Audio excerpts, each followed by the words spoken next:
राजाधिराज श्री सद्गुरुनाथ महाराज की जय. तीर्थस्वरूप परमपूज्य श्री रामराय गोविंद केळकर तथा श्री दासराम महाराज यांच्या वचनांवर आधारित श्री दादांचेच अंतरंग सत्शिष्य न. ना. गोखले यांनी लिहिलेल्या नित्य नवा दिस जागृतीचा या ग्रंथातील आज ऐकूया 7 फेब्रुवारी या दिवशीचं चिंतन. साधनाचे प्रदर्शन म्हणजे आसन, बंध, मुद्रा, परंतु साधन हे पुन्हा स्वतंत्रच आहे. साधनेला बसताना मी कोणतं आसन वापरू, कशावर बसू, घोंगडी, व्याघ्राजीन, हरिणाजीन का सुती, या प्रश्नापासून आपली तयारी असते.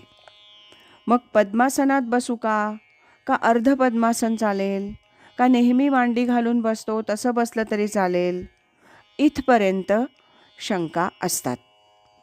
बरं, आसन कुठलंही असू दे असं म्हटलं तर मग मुद्रा कोणती ठेवावी?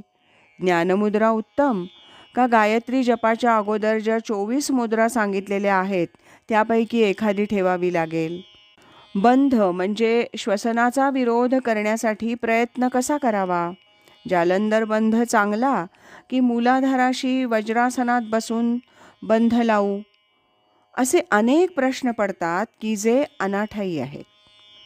योग क्रिया किंवा हठयोगाचं साधन चालू असेल तर ठीक आहे, परंतु नामसाधनेला ह्याची काही जरुरी लागत नाही. कसंही घ्या पण नाम घ्या असं सांगण्याची वेळ असताना, कारण नाम घ्यायच्या अगोदर ही नुसती चर्चा करण्याचीच आवड जास्त असते, कारण त्याशिवाय साधन केल्यासारखं वाटतच नाही. कसंही घ्या पण नाम घ्या असं सांगण्याची वेळ असताना बाकीच्या उचापती कशाला?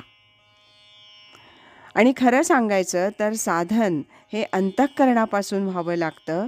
त्यासाठी मन, बुद्धी, चित्त आणि अंतःकरण ह्या सूक्ष्म गोष्टींचं महत्त्व जास्त आहे.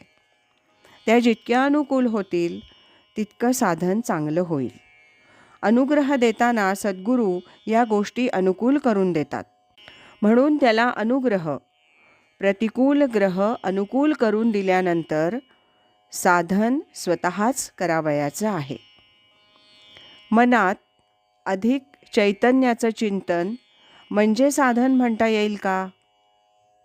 साधन कशाला म्हणावयाचं ही व्याख्या मला वाटते त्या संप्रदायाच्या तत्त्वज्ञानात निरनिराळी असावी. परंतु सर्वसाधारणपणे नामाची, मनाची आणि प्राणाची गती एक झाल्यानंतर जे नाम श्वासामध्ये प्रचितीला येतं त्यावर लक्ष असणं म्हणजे साधन असं म्हणता येईल. मग या अंतर्गत साधन व्यवहारात हे बाह्य प्रदर्शन जरुरीचं नाही. इंद्रियांच्या द्वारा करण्याचं ते कर्मच नाही. सूक्ष्म आहे म्हणून कुणाला दिसण्यासाठी साधन करायचं ते नुसतं प्रदर्शन होईल.